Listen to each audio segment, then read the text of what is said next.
আচ্ছা, এই শীতের সময় তোমাদের কাদের বাড়িতে বড়ি দেওয়া হচ্ছে একটু বলো তো। তো হ্যালো এভরিওয়ান, আমি রিয়া। আমার একটা নতুন মিনি ব্লগে তোমাদের জানাই অনেক ওয়েলকাম। আমাদের বাড়িতে প্রতি বছর বড়ি দেওয়া হয়, তো ওই আর কি প্রস্তুতি হচ্ছে। এখানে কিন্তু এটা চাল কুমড়ো ভালো করে এই যে মানে চেঁচে নিতে হয়। চাল কুমড়োর এইটা সব থেকে মেন পার্ট, এটা না হলে কিন্তু বড়ি অতটাও টেস্টি হয় না। আর এটা হচ্ছে ঝিনুক, জানো তো, এটা লোহার ঝিনুক। এই দিয়ে পুরো চাল কুমড়োটাকে একদম চেঁচে চেঁচে পুরো পাতলা করে ফেলতে হবে, যেটা তোমাদের আমি দেখাবো। আর এখানে চাল কুমড়োর দানাগুলো রাখা হবে, অ্যান্ড এখানে চাল কুমড়োর এটা রাখা হবে আর কি জলের মতন যেটা। আর সত্যি বলতে আমি কোনোদিনও এরকম বড়ি দিইনি, ফার্স্ট টাইম মানে এরকম দেখছি বা করছি আমার শ্বশুরবাড়িতে এসেই। তো এখানে সব মশলাপাতি যেগুলো দেওয়া হবে সেগুলো আমরা রোদে দিয়ে দিয়েছি। দেন আমরা যাচ্ছি এখন কলা পাতা কাটতে, কারণ কলা পাতার মধ্যেই কিন্তু সেটাকে আবার মানে কি করা হয়, রস ফস চিপড়ে এরকমভাবে রাখা হয়।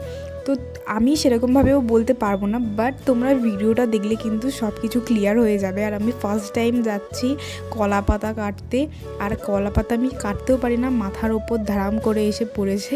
তো যাই হোক, ফাইনালি একটা কলা পাতা কেটেছি, তাও কলা পাতাটার অবস্থা এরকম বাজে, মানে পুরো ফুটো ফুটো পাতাটা, কি বলবো। যাই হোক, আর এই পাতাটা কাটার পরে সত্যি বলতে আমার না পছন্দ হয়নি, তাই আমি আমার ননদকে বললাম তুমি একটা পাতা কাটো দেখি।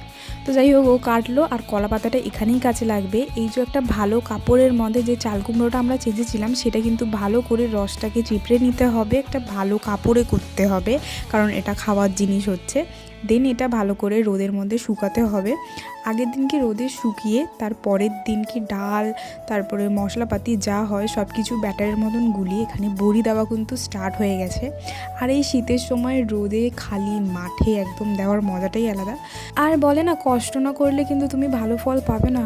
হয়তো সবার দেখে মনে হচ্ছে হ্যাঁ কি সুন্দর বড়ি দিচ্ছে, মজা লাগছে মাঠের মধ্যে বসে। হ্যাঁ, মজা লাগছে, কিন্তু সকাল সকাল আমরা বসেছিলাম বড়ি দেওয়ার জন্য। যত মানে টাইম যাচ্ছে রোদটা আরও কড়া হচ্ছে, খুবই কষ্ট হচ্ছিল আমাদের, কিন্তু কিছু করার নেই। এটাই আনন্দ, আর এটাই বছরের এই সময় প্রতি বছর বড়ি দেওয়া হয়।